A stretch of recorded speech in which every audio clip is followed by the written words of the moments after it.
How did the murder of a police chief in New Orleans, Louisiana, lead to the creation of Columbus Day celebrations?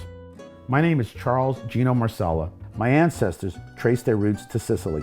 Long after the lynching and massacre of 11 innocent Italians, as a child, I was always asked, "Hey Charlie, who killed a chief?" All these years later, we still don't know who killed the chief. The men who were framed for the murder of the police chief were Italian immigrants looking for the American dream. Many of them were working hard on the docks of New Orleans. Others were working the French market as fruit merchants. The lynching created a toxic environment, not only in New Orleans, but across America. Italians were banned from working the docks of New Orleans, causing many of them to leave the city. Nobody was brought to justice for the massacre of these Italians, and thus the crime went unpunished. This led to difficult tensions between Italy and America. Italy recalled its ambassador and demanded the U.S. live up to the conditions of a treaty to prosecute those who had massacred the Italians in New Orleans. When measured by the size of the mob of over 5,000, the March 14th lynching of Italians in New Orleans is the largest lynching on American soil. The city leaders, they were implicated in the crime of 1891. New Orleans Mayor LaToya Cantrell apologized for the actions of those city leaders and recognized the contributions of Italians to New Orleans and to America. So I am absolutely here today in my capacity as mayor of this city, speaking for the city of New Orleans in our entirety and standing up for her and for all of her people. I am here as this issue, in my opinion, is called for a formal apology. On March 14th, 1891, 11 Italians were made the victims of a lynch mob on the streets right here in the city of New Orleans. The city government at that time declined to seek justice for our people, and in fact was implicated in the violence. That's why I'm here, and that's why I'm standing. This led to a rupture in Italian-American relations, and it was a serious, very serious injustice. It is my role to step up and wrangle with the difficult parts of our shared story, and to do so with honesty and with seriousness. What happened to those 11 Italians, it was wrong, and the city owes them and their descendants a formal apology. At this late date, we cannot give justice, but we can be intentional and deliberate about what we do going forward. Some people didn't want me to make this apology today. But if you know me, I'm always going to have the courage to stand up what I know is the right thing to do in spite of. So I stand here with you today, and I issue this formal apology for ugliness that is 128 years old. We cannot change history, but we can acknowledge it and we can grow from it.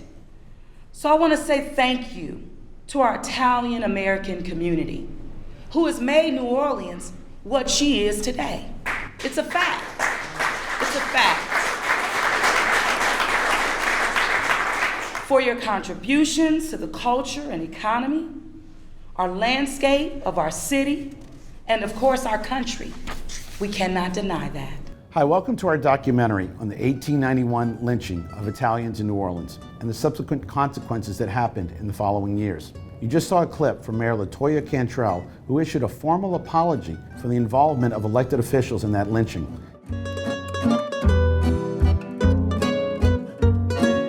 A lot of people turned out for that event. The mayor did a great job, was very articulate in what she had to say. I'm with Judge Leon Cannizzaro, who was a former DA in New Orleans, who happened to be there. Judge Cannizzaro, it's a pleasure being with you. Thank you, Charlie. What do you have to say about the mayor's comments? Well, of course, I had an opportunity to attend that, and we're certainly very thankful and appreciative of her taking the time to get up there and talk about that. To my knowledge, she was the first mayor who ever got up there and recognized the atrocities that took place in this city back in 1891.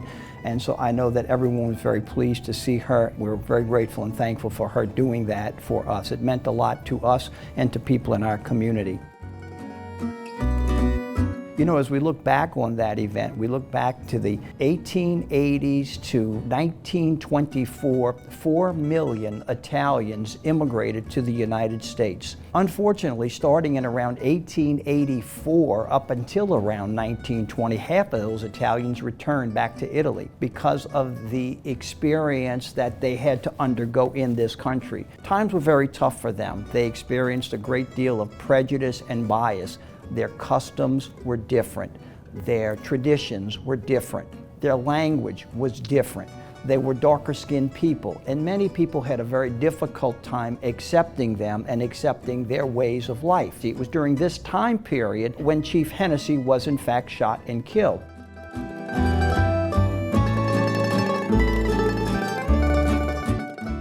It's also interesting to note that during this time the country was in an economic depression, and so Italians were competing with those individuals who were already here for the very scarce and limited jobs. And that also led to some of the bias and prejudices against the Italian people in the city of New Orleans. The chief of the New Orleans Police Department, David Hennessy, was shot and killed on October the 16th, 1890, in his neighborhood, a very, very short distance away from his home. In fact, coincidentally, we're doing this interview right next to the Superdome, which is the neighborhood that David Hennessy lived in at that particular time. As David Hennessy lay on the ground, someone came up to him and asked him, who did this? Who is responsible for this? And David Hennessy said in a slur that Dagos. It was one word. He simply said Dagos. And it was taken to mean that the Italians were responsible for the killing of Chief Hennessy. As a result of that, there was a public outrage, literally. Hundreds of Italians were arrested and thrown into jail as a result of the killing of Chief Hennessy. 19 of the hundreds of Italians who were thrown into jail were ultimately indicted and charged with murder or conspiracy to commit murder. Of the 19 charged, one included a 14-year-old boy. Those first 9 that went to trial, 6 of them were acquitted and found not guilty by the jury, and the remaining 3, the jury was unable to reach a verdict. They were deadlocked or hung. It was therefore a mistrial. The thing that's interesting about this trial, and so very, very disturbing, is as to the 6 Italians who were found not guilty, instead of releasing them from custody, as is the custom when someone is acquitted in a criminal proceeding, the judge put them back into the jail and prevented them and gave them absolutely no opportunity to escape the fate which was going to happen to them in a very short period of time. As a result of the verdict, given the air of prejudice that existed in New Orleans with regard to Italian people, the press, the media at that time, the newspaper, called for take justice into your own hands, take matters into your own hands, and the public responded to that. Literally thousands of people, mobs of people went to the streets making speeches, rousing up members of the community in an effort to try to get what they thought was justice as a result of these verdicts.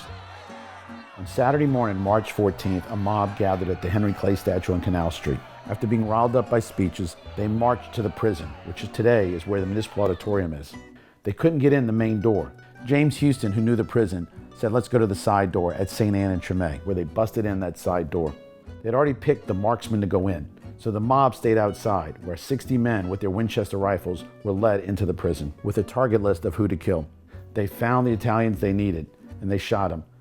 While most men were killed in the jail, 2 men were brought outside and hung. Their bodies, as they dangled, became target practice for the men with the Winchester rifles.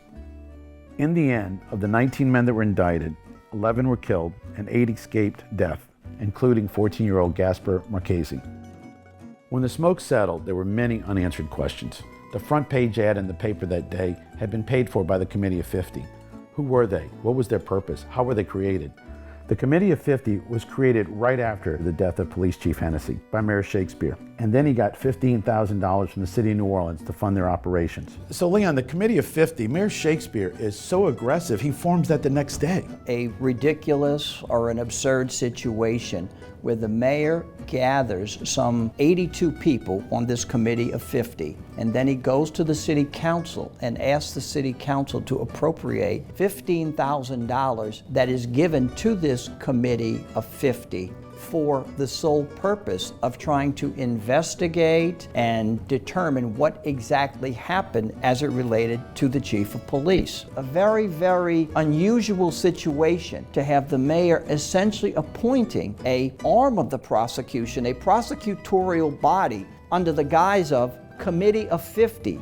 And really, those are things that the district attorney is supposed to do with the help of the law enforcement agency. It just seems like the Committee of 50 was pretty much running the show for the prosecutors at that particular time, and the prosecutors were taking every particular lead that was given to them by this Committee of 50. It's absurd because some of the people who were on this Committee of 50 were close to the chief, and some of the people, it has been speculated, were actually involved in the conspiracy to kill the chief. So they are basically bringing people onto the committee who are going to push blame away from them and push it in another direction, where they are never held accountable or responsible for the actual killing of the chief. Their mission was to intimidate the DA and control public opinion and influence the grand jury to get the results they wanted. And when that didn't happen, they went ahead and took matters into their own hands and ran a full-page ad in the newspaper asking the citizens in New Orleans to create a mob to give them cover and protection as they stormed the jail to kill the Italians. What surprised me from the beginning as I read about this, at 11:30 at night, this gentleman, Billy O'Connor, brings the police chief home by a different path after detaining him with oysters at a restaurant. And the bodyguard there that's a police officer is not there, and he's not called, this J.C. Rowe. What happened to him? I mean, you have these two people that should have been witnesses and called to the stand, and the DA just says no. We don't see during the course of this trial anyone who is an eyewitness to the shooting. So there are no eyewitnesses to the crime. These are law enforcement people, Charlie, and that would play in my opinion, to the theory that this is possibly a revenge against Chief Hennessy for activities he was involved in at some previous time. There was a great deal of discontent and strife among the officers within the department. And we also learned some years later in the city of New Orleans, an officer did in fact shoot and kill the police chief. There were numerous policemen that were being laid off. You had the prostitution, the brothels. There was a lot of stuff that the police were involved in, letting businesses exist that shouldn't be existing. If certain police officers are involved in illegal activities and they are laid off, that's a portion of their income they're no longer receiving because now they cannot provide the protection to some of the illegal activities that are taking place.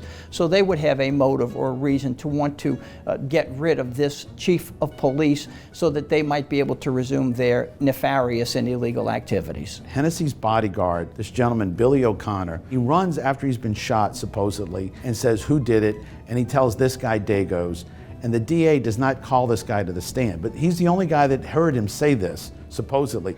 Hennessy lives for another 12 hours. He's in the hospital. He never repeats this to anybody in the hospital where there's more people around him. So the only guy you got that hears that word is O'Connor.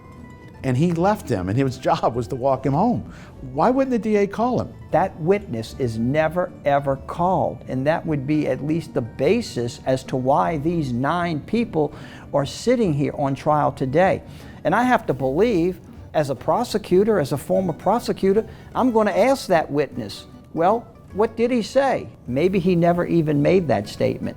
Maybe that was something that was actually contrived by those individuals who wanted to go after people of Italian descent to hurt them financially, politically. Who were those individuals? One of them was James Houston. Besides being on the Committee of 50, James Houston was also the leader of the Ring. As leader of the Ring, James Houston was the kingmaker. He picked who would be mayor. He also controlled even the governor's office of Louisiana. He had killed police officers on election night at a polling station. He had killed others before. In the year 1888, the Ring lost mayoralship for the first time to the Young Democratic Association, and Shakespeare became mayor. Thus, the contracts, control of the docks, and everything else, even the lottery of Louisiana, was at stake, and Houston needed that power back. He could not control Shakespeare, and he could not control the Italian vote. The 8,000 Italians that arrived were now voting against the ring. The Italian vote factored heavily in the loss to the ring of power. The upcoming dock contract was very lucrative in the city of New Orleans. And in fact, Houston's company got that contract within 6 weeks after killing J.P. Macheca. There were certainly motives of others who were not Italian to want David Hennessy killed. There's no question about that. They would have wanted David Hennessy out of the way. Today, if there were certain people who were involved in government or officials involved in any conspiracy or an actual homicide or even the cover-up of the homicide, you would think that the federal government would move in because that's a part of their purpose to go after people who are corrupt in government, where they would not figure that the government itself is going to go after their own people at the local level. So the federal government would move in. We did not have that at that particular time. We did not have an FBI. We did not have a U.S. Attorney's Office in place in the city of New Orleans as we would have today. And they actually put a detective as a plant in the jail that was hired to infiltrate the jail and be a fake prisoner to try to get information. He got nothing. They were hoping that in the jail he would mingle with some of the Italians who had been accused of this, and that they would confess. They would talk about the actual killing, they would talk about the conspiracy, they would give the state a motive as to why the chief was killed. None of this happened. Absolutely none of this came to pass, but they still went forward with the case with what was very, very weak and very flimsy evidence. And a great deal of credit goes to the judge in this case. The judge essentially at the end of the state's case, and I have to tell you, Charlie, I think that would have been a very unpopular thing for the judge to do, to say to the jury, of the 9 people who were on trial, 2 of them I am ordering you to find not guilty because there is no evidence to support a finding of guilt. And then the jury decided the fate of the other 7 defendants. And I don't mean to be out of line on this, but there were no Italian men sitting on the jury in 1891 when this trial took place. Those were 12 white men, non-Italian, who listened to the evidence and decided that 6 of them should be acquitted and found not guilty, while 3 were unable to reach a verdict. Besides people who wanted the Italians gone, there were people who wanted David Hennessy gone. David Hennessy was very popular in the community, and he could have run for mayor successfully. That would have messed up James Houston in the ring even more, so they needed to get rid of him. But others also wanted to get rid of Hennessy. David Hennessy had actually killed his chief rival for the job, Thomas Devereaux, in the year 1881, and he was with his cousin Mike, who was also a police officer at the time. They both got acquitted, but they were forced to resign from the police department at the time. A few years later, Mike Hennessy was shot and killed in Texas. Was there someone still looking to get even with David Hennessy for killing Thomas Devereaux? Hennessy is also connected to a brothel called the Red Light Social Club. He was actually charging a tax for the brothels to stay open and not be harassed by police. Obviously, the tax is extortion. David Hennessy's death may have been caused by the numerous brothels he had closed down in an area that would become known as Storyville. An FBI or federal investigator could have looked at all the suspects in New Orleans who may have killed the chief of police. There were many that had motive. They could have started with James Houston and the ring trying to control the political vote of New Orleans. They could have looked at the brothels and the Storyville angle. They could have looked at people wanting revenge for anybody David Hennessy had already killed. The federal investigators could have looked at the lottery. America's lottery was based in New Orleans at the time, from 1868 on a 25-year contract expiring in 1893. The lottery people, Charles Howard and later his son Frank Howard, were bribing the legislatures to be tax-free, tax-exempt. They were making $500,000 to $1 million a month. Frank Howard had already bribed the legislature of Louisiana to renew his contract. However, a public vote was going to be needed, and the Italians were getting in the way of them keeping their lottery, and they needed to be controlled or removed. Just as there was a committee of 50 that was organized to take out the Italians, evidence suggests there could have been a committee of 7 that was organized to take out the chief of police.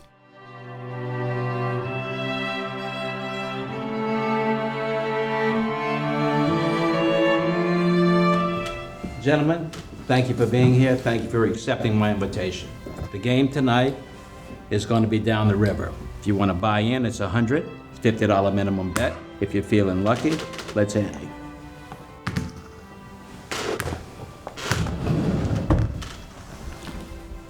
James Houston, thank you for having us here this evening. We appreciate the invite. You've done very well for yourself. Word on the street is that you're looking to get the New Orleans dock contract. Yes, I want the dock contract. With Jefferson Davis's railroad coming to New Orleans from Los Angeles, the port is poised to prosper. But my interest is getting Louisiana State Lottery contract renewed, both at the legislative level and with the voters. I've already bought the legislature. I got them in tow. But my problem is the Italian vote, which is becoming very significant. This could end our business in Louisiana. The Italian vote could end all of our businesses. The Italian vote will put an end to our power and influence. If they vote with the Republicans, they'll replace the black vote that were eliminated by the literacy test. On the waterfront, Machica is doing well. The Italians are now working on the waterfront as stevedores. They're not union. The Italians are working for less than half of what the unions are working for. Those unions, they can't survive. We have to do something. We have to get control of the waterfront again. We got to take it from Machica before he gets another contract. And Mr. Houston, we got to get it to you. The Italians are buying farmland in Ketterville all along the river. That's going to be our problem. The Italians. What we're going to do about them. We have to be rid of the Italians. They've already become the swing vote in the New Orleans City and the state of Louisiana elections. Now, my organization, The Ring, we've controlled the black vote through the literacy test, but that doesn't work with the Italians. We tell their ward bosses how they have to vote, and they don't listen. If we don't get rid of the Italians, that lottery contract will not be renewed, and The Ring will never again have control of the mayor's office in the city of New Orleans. All of us here are seeing our businesses close and suffer, thanks to the policies of Mayor Shakespeare and Chief Hennessy. Isn't that right, Tom Anderson? I think you're absolutely right. Guys, everybody loves Sicilian music, and the cooking is the best that you could ever ask for. They're very gifted musically also. I can see why Thomas Jefferson included them in the U.S. Marine Corps band. But look, they're starting to buy land, and it ain't good, and we don't want it, and we need laws against it. Shakespeare and Hennessy are making enemies all over town. Shakespeare has Hennessy demanding cash payoffs or the police will shut the brothels down. The beat cops and captains used to get paid by the madames to keep the police off of them. Now Hennessy, he takes that money and he gives it to Shakespeare. They call it the Shakespeare Plan. Hennessy's part owner of the Red Lantern Social Club. It's where a lot of business in New Orleans gets done. Let me tell you, y'all are right. The Italians are taking over the docks. They don't vote the way we want them to vote. I don't like it, neither do you. Hennessy is guarding these Italians against the unions, teaching them the lesson that we used to teach back in the day. Union strength, gentlemen. 85, we had the agreement between the Negroes and us working, was working fine. The Italians are coming in, they're undermining our situation. Let me tell you the problem also. They don't spend their money. They keep it, they hoard it. They're not in the casinos. They're hoarding it away. They're buying the property as we talked about. They're putting up grocery stores. We got the pasta factories coming up. Before we know it, the French Quarter is gonna be a little Palermo. Is that where we wanna go? Mr. Parkinson, you can help us with this Italian issue, can't you? Yeah, I can. And we're opposed to the Italian immigrants coming into the city. We brought the Italians in after the war. We brought them in to work on our sugarcane and cotton plantations. Our crop yields have increased because of their work. However, the Italians grow their own vegetables on the plantation and don't shop at the company's store. As a result, within 3 years, they are able to save enough to buy their own real estate, leave the plantation, and become farmers and importers. Consequently, our yields have decreased because the Italians left. Now, can you believe that they're our competitors? Macheca has been bringing in bananas. Other up-and-coming Italian importers are bringing in things we've never seen before. Pasta, oranges, tomatoes. The American public is spending money on Italian goods and not our goods. We have to drive them out like we did the carpetbaggers in the Battle of Liberty Place. We've kept the private militia. They're expert marksmen. Hennessy is going to run for mayor in the '92 election against Shakespeare. We need to neutralize Hennessy. We still have our Winchester rifles. 180 of them that were used in the Battle of Liberty Place. Our militia is standing ready, and we'll do whatever we have to do to stop this. So, gentlemen, it seems you all agree that Hennessy's got to go. The question is, how does he go? The word on the street is that Hennessy fired Billy O'Connor. Hennessy and his cousin Mike murdered my friend Thomas Devereaux, the chief of detectives on the police force, and they got off with a self-defense plea. They then got revenge on Mike Hennessy in Texas. Someone took him out. And coming up on October 15th is the 10th anniversary of my friend Thomas Devereaux's murder. Most members of the police force hate Hennessy and would love to see him gone.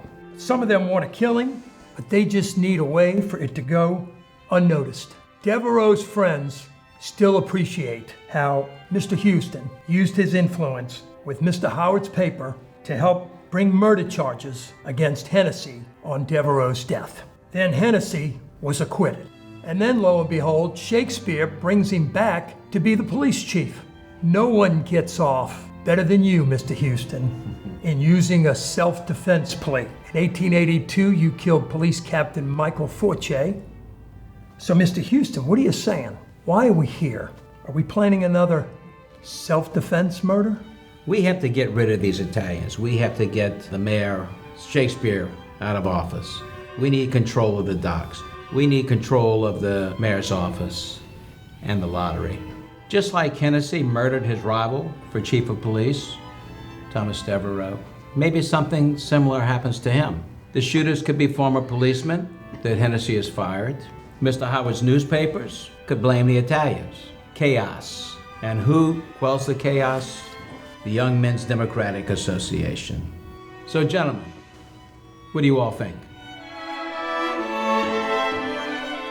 Gentlemen, with Hennessy and the Italians gone, New Orleans is set to return to pre-war glory, and I will be the mayor of Storyville.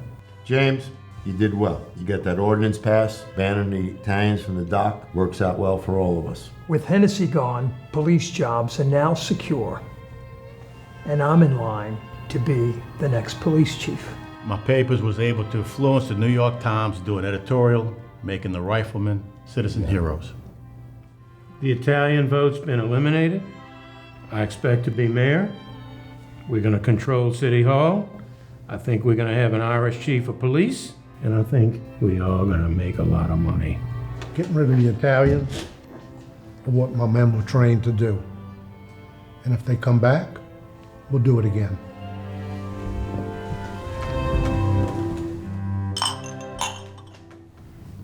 See you next week.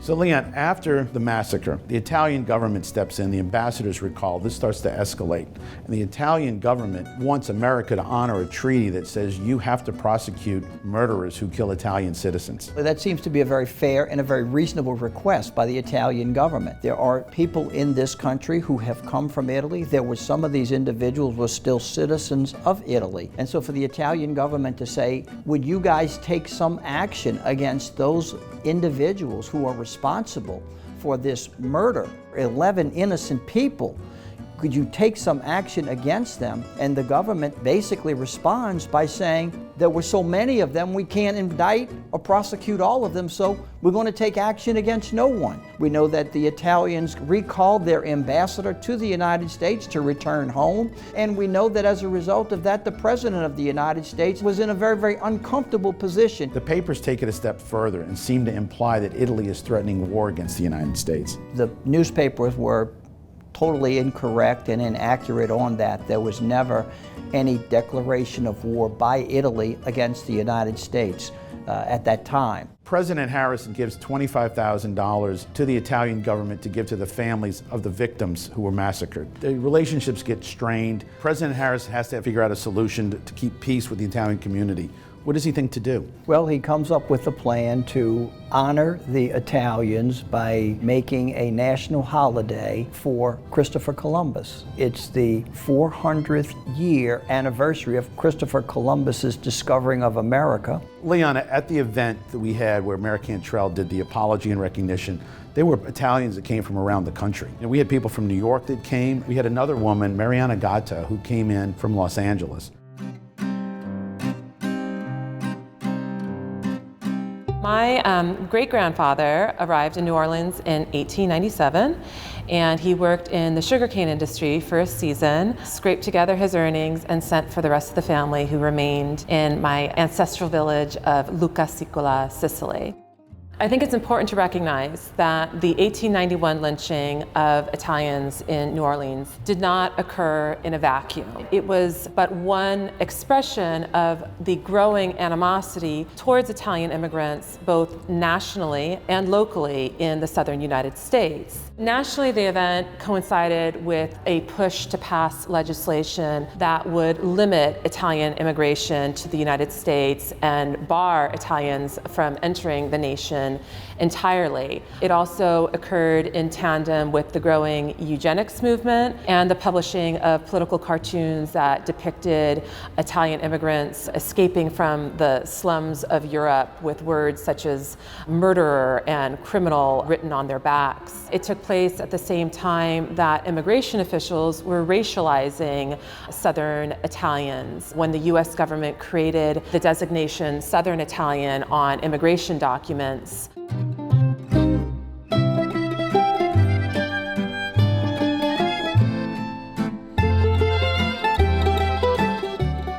Remember, about 75% of Italian immigrants hailed from Italy's impoverished south. And the designation Southern Italian differentiated this group from their more fairer Northern Italian counterparts. In the South, Italians were considered an in-between race, somewhere between black and white, and in some parts were segregated. Meanwhile, the Italian population is increasing. The political and economic power of Southern Italians, of Sicilians, is also growing in places like New Orleans. Therefore, Italians and Sicilians are seen as a threat. While many other Sicilians, including people from my family's village of Lucca Sicola, remained in New Orleans after the lynching, my family wasted no time in getting out. It's estimated that following the lynching, upwards of 25,000 Italians, mostly Sicilians, left New Orleans. Where did they go? They went elsewhere in the Mississippi Delta, where incidentally we would witness lynchings of Italians, Sicilians take place in the years that followed, including the 1899 lynching of 5 Italians in Tallulah, Louisiana.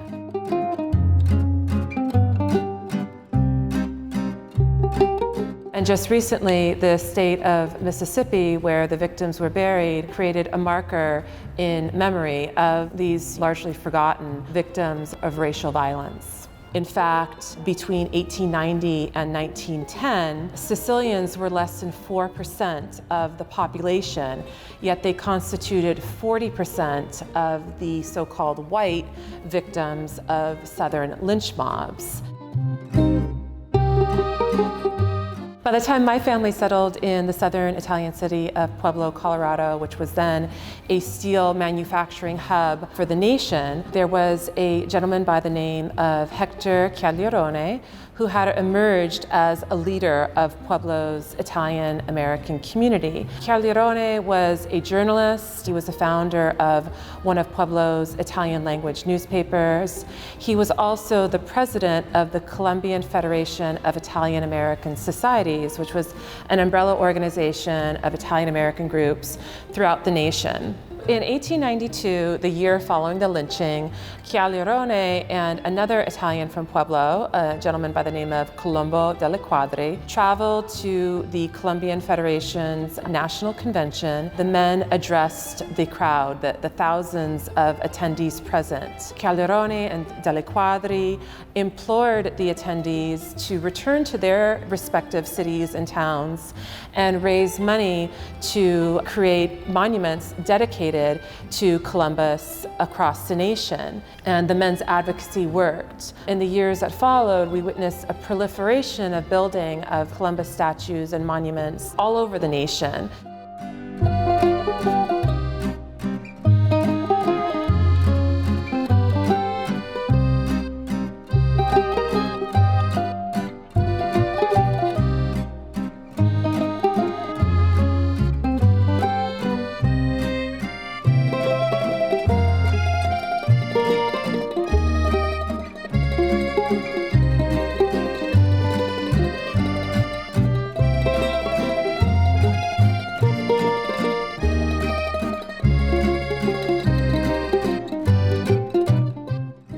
Chialirone and another Italian from Colorado by the name of Angelo Noce also led the push to have Colorado establish Columbus Day as a legal holiday. Chialirone and Noce urged the Italian-American community to stake their claim over this great explorer, this American hero, and link their heritage to the man who was widely considered the founder of the American nation.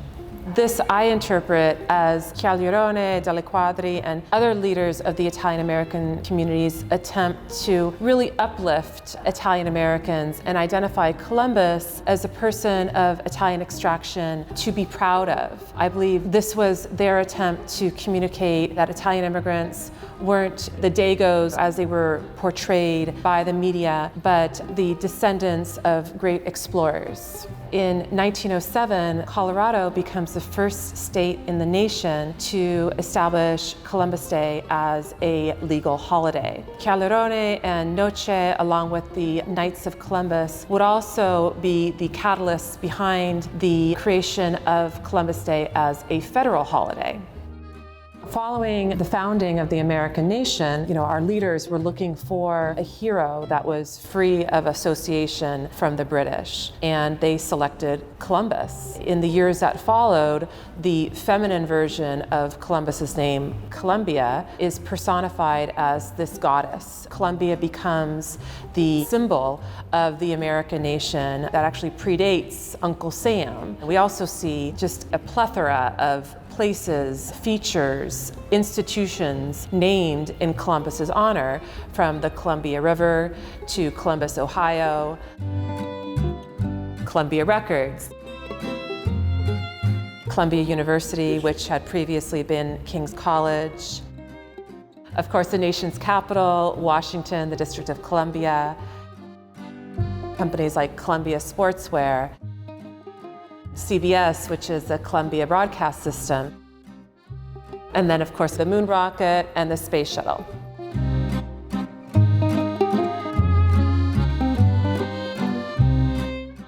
Following the lynching in New Orleans, many Italians left the city to get away from the racism and bigotry. However, other tragedies lay ahead of the Italians as they tried to assimilate into America.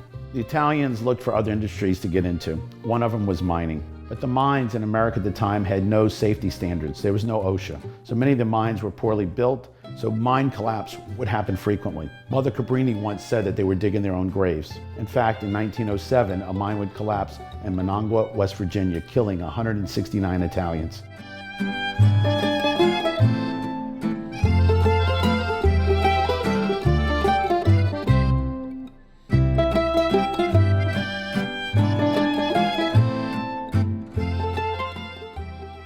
Soon the Italians realized they needed to strike for better working conditions, safety, and pay.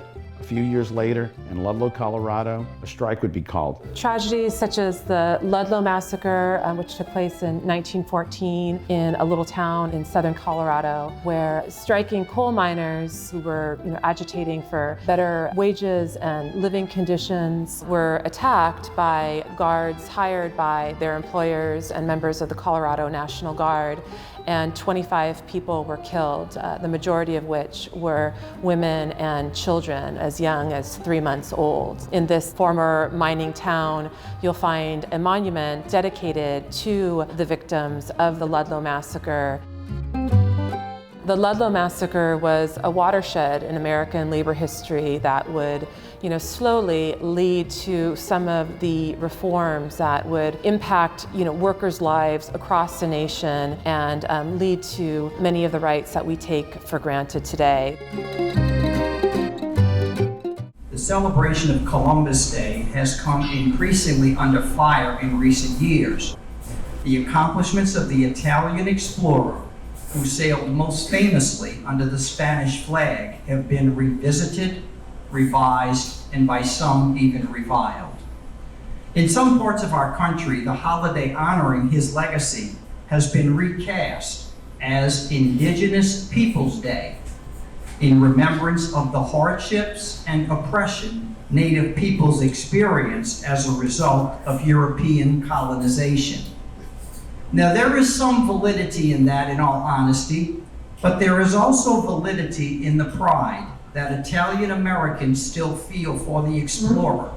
Chicago was going to have the Columbian Exposition. They erected a statue of Columbus that year, and today, one of those Columbus statues that was put up in 1892 is gone. It's in storage now. They recently had an event for the 130th anniversary of the lynching in Chicago, where they recognized Mayor Cantrell's speech and the proclamation she gave, and they even went as far as ringing a bell as they read off the names of the 11 people that were lynched.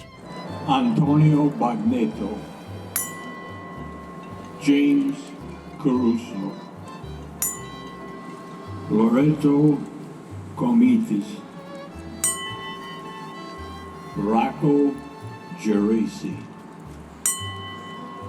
Joseph Macheca, Antonio Marchese, Pietro Monasterio, Emmanuel Polici, Frank Romero, Antonio Scafidi, Charles Traynor. Welcome to Little Italy here in Chicago. And again, I'm glad that we're here today to commemorate such an experience, because if we do not understand the history and what is brought, we are bound to repeat it. And there is no way that we want to repeat the atrocities that existed even in New Orleans, here in Chicago, or anywhere in this country based on someone's ethnicity, based on someone's race. In today's America, we have much to be proud of, but we know that our country is far, far from perfect. Over the course of the past 250 years, fear of the other, the foreign, the unfamiliar, has driven hatred. I feel this personally. Thousands of African Americans were lynched in this country. Thousands. Slaves were lynched for trying to escape. They were lynched for participating in rebellions. After the Civil War, lynching was a tool for enforcing white power. So while it may be difficult, events like this one are crucial. It provides a place to grieve, a space to process past harms. We must recognize that parts of the history of our country are very painful if we want to avoid the same mistakes in the future. I'm Ron Onesti, president of the Congress of Italian American Organizations here in Chicago, the Joint Civic Committee of Italian Americans. And today we had a very special and solemn remembrance of March 14th, 1891, where 11 Sicilians were lynched by an angry mob. It's a story that hasn't been told enough, and we're happy to be a part of the continuance of the story being told. We're at the site where once a Christopher Columbus statue stood proudly. It was placed here in 1966 when Columbus Day became a federal holiday. But it was an original statue that was built in 1891, cast in Rome, specifically for the Columbian Exposition World's Fair that was held here in Chicago. Not by mistake, it happened the same year that the lynchings in New Orleans happened in 1891. On a fateful day this past summer, and in the interest of safety, these statues were taken down and put into storage. And since then, we've been working very, very hard to get the statues back, to keep the traditions and the generations of families who have celebrated here, to keep that tradition going and keep it alive. The people that we had out here today was a myriad of a cross-section of who makes up Chicago. You've got politicians from all walks of life, representatives of different organizations, community members. This really was a true cross-section of who's affected by racism, by bigotry, by unfair stereotypes. It affects us all. And today, we tried to show by those who attended and those who participated just who is affected by those types of things. There's several Little Italys in Chicago. They also celebrate Republic Day. That is Italian Independence Day. That is the day that Italy voted to become a republic after World War II. Since June 2nd, 1946. That area is missing their statue. Ladies and gentlemen, before we lay this wreath to honor the father of Italy, I'd like to inform everyone that our Festa della Repubblica is also called Italian Unity Day. Our mission of celebrating the Festa della Repubblica is also to unite our community, just like Garibaldi united all of Italy. Only in unity can we be strong enough to maintain our language, culture, traditions, and history. It's very important that our history here in this historic neighborhood is not erased or forgotten. To achieve that, we need everyone's help, including our local officials, the Office of the Consul General of Italy, our ministers and representatives in the Italian Parliament, to help us keep our Italian history and culture alive in Little Italy. The statue here in Little Italy, this area here was the Taylor Street area, which was the largest Italian neighborhood in Chicago, out of the 9 different Italian neighborhoods. And this statue here was originally displayed at the Chicago World's Fair. It was the 400th anniversary of the discovery of Columbus, and that's why it was called the Columbian Exposition. The time goes by, but there's a big difference from 1892 to today of how the people are viewing Columbus. I was actually here for the dedication in 1966. It's very personal, that statue. I was here the day that it was dedicated, and I was here the night that they took it down. It's very important that our Italian Americans, the 2nd, 3rd, 4th generation, know all of our history.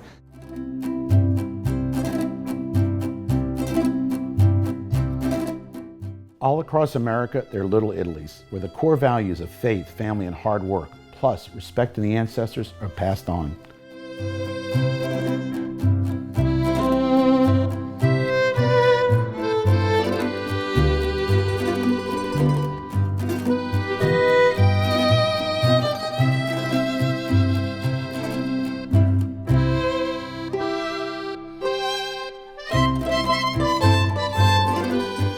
The Italian American Museum of Cleveland has a new exhibit dedicated to the lynching of 1891. Museums are here to teach, and our main goal is to teach about Italian Americans in Northeast Ohio and all the contributions they made to the region. But we also want to tell the story of the wider Italian American community and the Italian experience in America. And unfortunately, some of those chapters are dark chapters, but they're important to remember because they teach us so many lessons. And if we forget those, we lose a sense of who we are, we lose connection to the past. The story of the lynching is something that we wanted to tell because it had been kind of lost and hidden in history. Italians went on and became leaders in this country and fought through all of the discrimination. But this was a particularly bad incident against Italians who were innocent. That is something that we need to remember as a community, need to understand why it happened and make sure that hate like that doesn't grow again in our country. Yeah, my dad was born in Italy. He was born in Rouville del Monte, which is a small medieval village in the region of Basilicata near Potenza. And he came to the United States as a young boy. He was the first kid in the neighborhood to go to college, went to Fordham University. Well, when my dad passed away in 2016, I was looking at his yearbook, and they asked people, what's your goal in life? And other kids would say, I want to be a lawyer, I want to be a doctor, I want to be an engineer. My father said, my goal in life is to be a real American. And it really hit me back in 2016 that my father was 18 when he graduated from high school in 1939. And Italian Americans were very discriminated against because Mussolini had teamed up with Hitler. And there was so much discrimination against Italians that they were either all fascist or all the mafia. And he had to fight on his own to become a lawyer and go on to join up with another Italian American guy. And he ended up running for city court judge and became the youngest judge in the history of New York State. Well, I started researching more of this, and I discovered that during World War II, 600,000 Italian Americans were classified as enemy aliens in the United States of America in 1942. And there were businesses were confiscated, newspapers were closed, people were relocated from the coastlines of California, away from utilities and army bases. Some people were actually put in internment camps. So we need the US government to apologize to the Italian Americans that were treated so poorly during World War II, while at the same time there were over 1 million Italian Americans fighting on behalf of the US, like my dad did during World War II. And we need to educate people about what Italian Americans have gone through in America's history. The second most lynched group of people from the 1800s till 1940. This discrimination with the Enemy Aliens Act. So, one, an apology, and two, education of our students. I'm working on legislation in the United States Congress now with the Italian American Caucus and a congresswoman named Zoe Lofgren from California to get this legislation passed, to get the apology, and two, to get money for educating people about Italian American history in the United States of America. And then, with that, let's take our special responsibility we have as Italian Americans who've overcome discrimination and accomplished so much to fight against discrimination of all people, because we know what it's about. We have that empathy because we've been through it.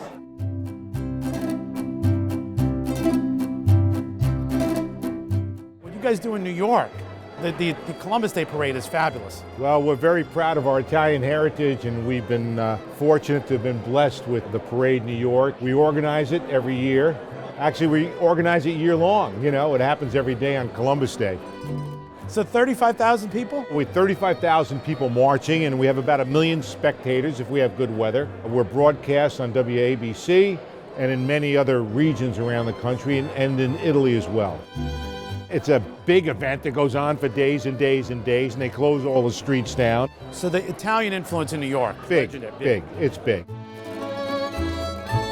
What started the parade? Well, there were some ancient Columbus Day parades, but the ones that really are connected with our foundation started in the 1920s with Generoso Pope, who was the founder of the modern day Columbus Day Parade. Well, today it was Columbus Day. It was a sensational day, not only for Italian Americans, but for all New Yorkers. It's a day that we should all celebrate. Our culture and heritage, we believe in family, God, and country, and hard work. And we exhibit that every day. And I'm so proud to be an Italian American. I'm so proud to be here with my friends today. We look forward to coming back next year with another parade, perhaps bigger and better. So who killed Chief David Hennessy? For more than a century, people have researched the complexities. However, we'll probably never know with 100% certainty who did murder the New Orleans Chief of Police in 1890. In 2019, Mayor LaToya Cantrell's courage and proclamation renewed interest in the 1891 massacre of 11 Italians. Today, the world should know that massacre led to the development of Italian Heritage Month around Columbus Day, a time where we honor the efforts of our ancestors, grow as a community, and celebrate who we are.